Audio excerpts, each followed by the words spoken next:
Molt bona tarda a tothom. Benvinguts a Barcelona. Buenas tardes, bienvenidos a Barcelona. En los dos últimos años he tenido la suerte de poder visitar diferentes países donde se está innovando en materia de legalización. En Europa he estado en Holanda, en Suiza y en Malta.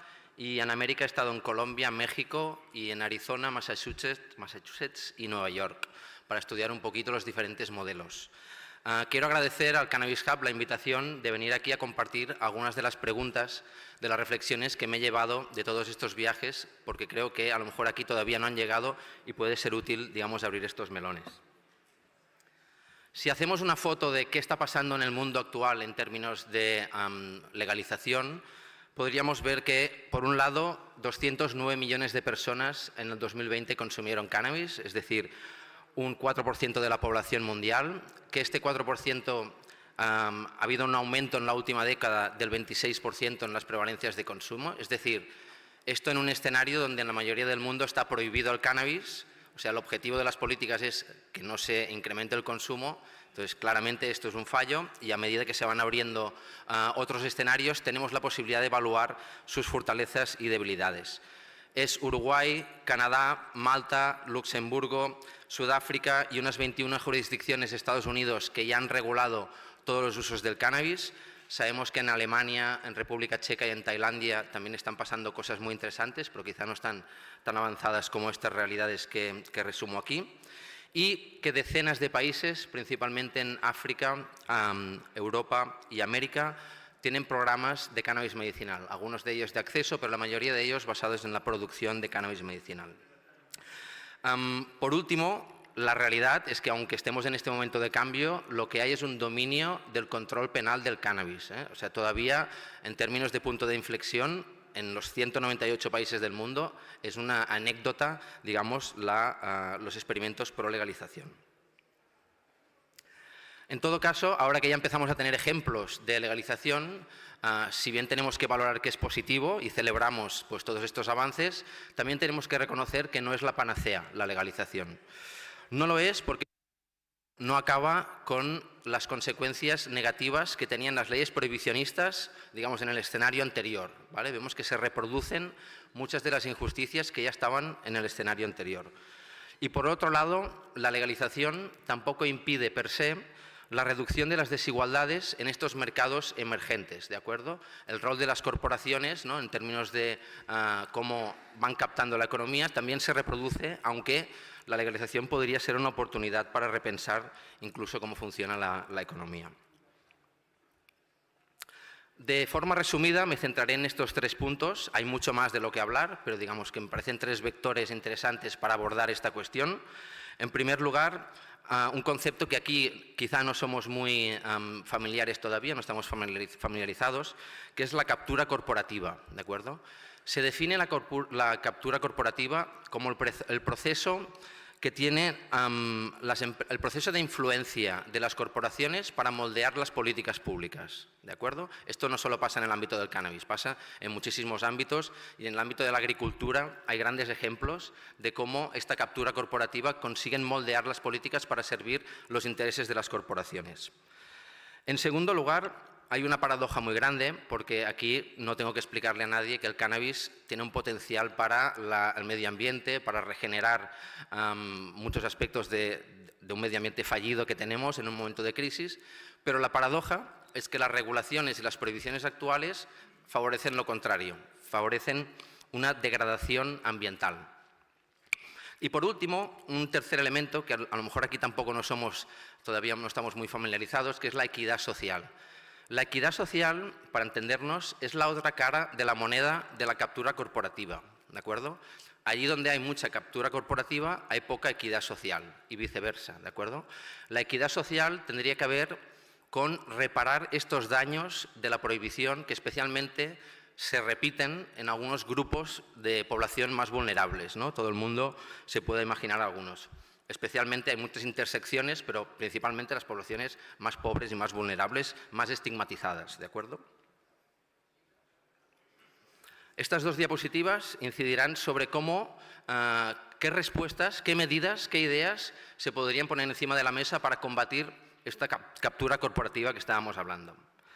En primer lugar, y la más interesante de todas sin duda, ¿por qué es la más interesante? Porque digamos que la con menos tinta en la ley más impacto tiene en la realidad, que es asegurar un autocultivo, un número de plantas razonable para el autocultivo. Esta es la medida más anticorporaciones que se puede dar, ¿no? 20 plantas, 90 plantas. Esto asegura que las corporaciones tengan mucho menos margen para presionar a los colectivos más vulnerables.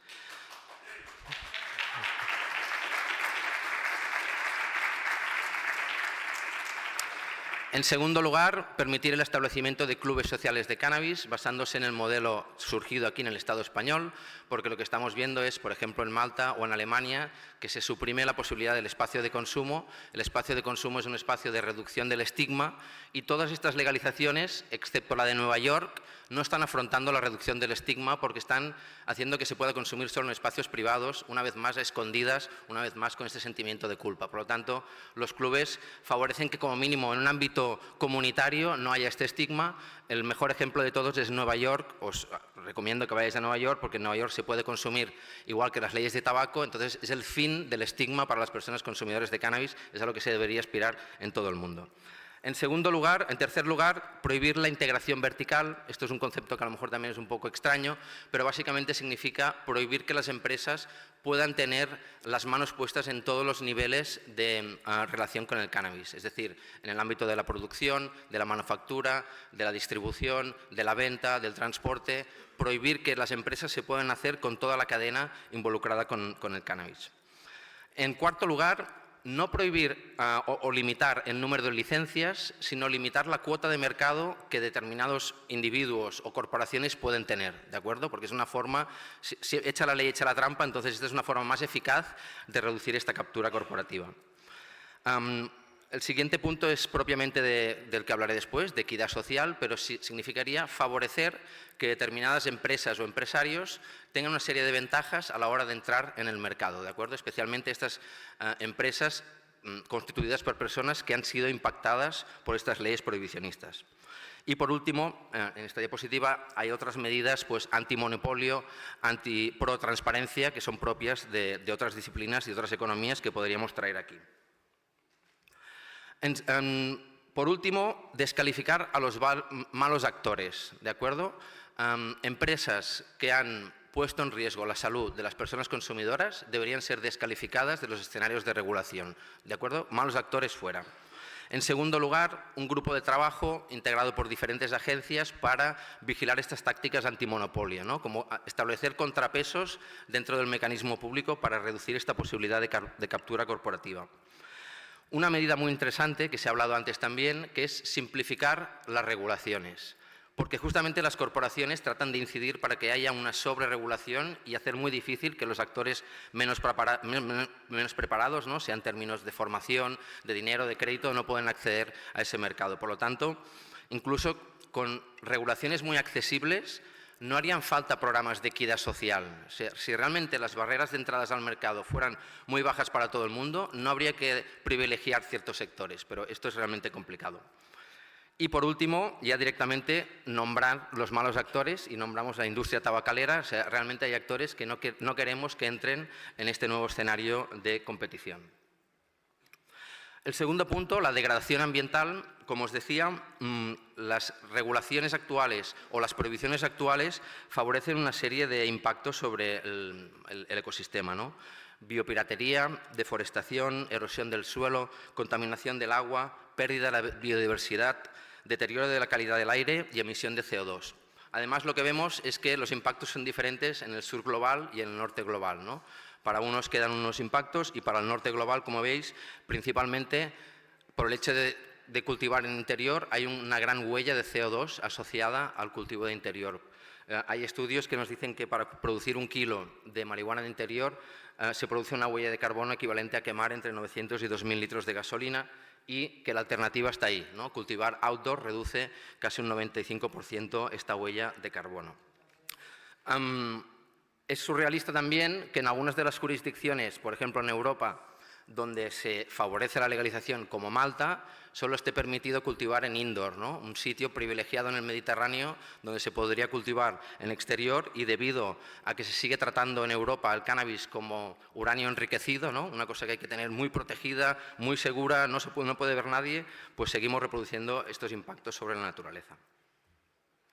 Por último, esta cuestión de la equidad social y algunas de las medidas que también pueden servir pues, de contrapeso pues, para favorecer que estos errores históricos de la prohibición, ¿no? La prohibición ha afectado a todo el mundo, pero se ha ensañado con algunos colectivos especialmente.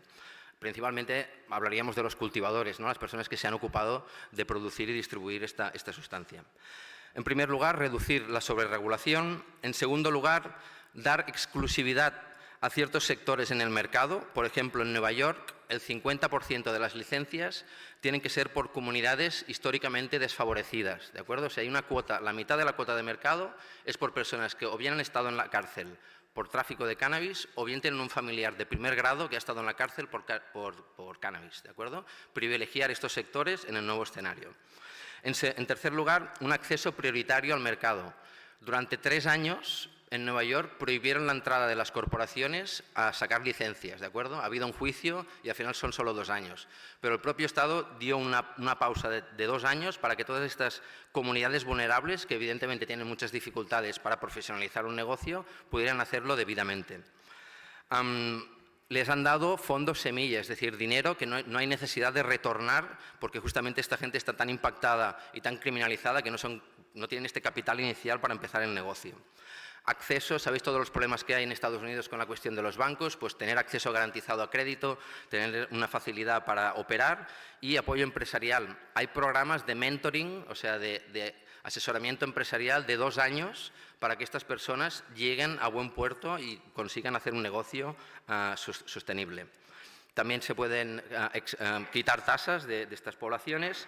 Un punto fundamental que es quitar automáticamente los antecedentes penales y automáticamente es porque en algunos estados de Estados Unidos estas personas tienen que ir a un abogado, tienen que hacer una serie de trámites que acaban haciendo que no se quiten estos antecedentes. Por lo tanto, en el día que se entra en aplicación la ley tienen que desaparecer y salir de la cárcel automáticamente todas estas personas.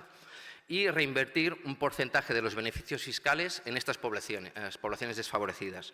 En Nueva York, el 40% de los beneficios fiscales relacionados con el cannabis se dirigen a personas encarceladas o que viven en situación de calle. Así que todo esto es muy complejo, todo esto nos queda lejano, pero en realidad es muy fácil, ¿de acuerdo? Hay 3 premisas para asegurar que no vamos a repetir estos errores de la prohibición, que no haremos prohibiciones 2.0.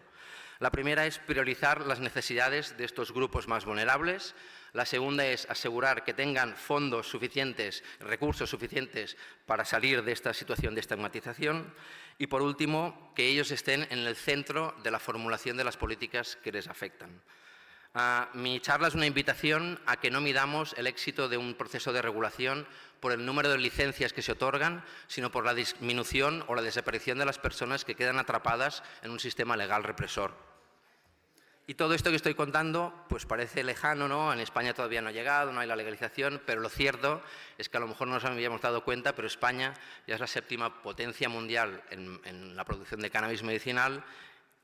Y lo cierto es que esta noticia ya tiene unos meses, pero ya el 60% de estas licencias están en manos de estas corporaciones que ponen en práctica todas estas soluciones y que están preparando el terreno para cuando llegue el mercado recreativo. Muchas gracias.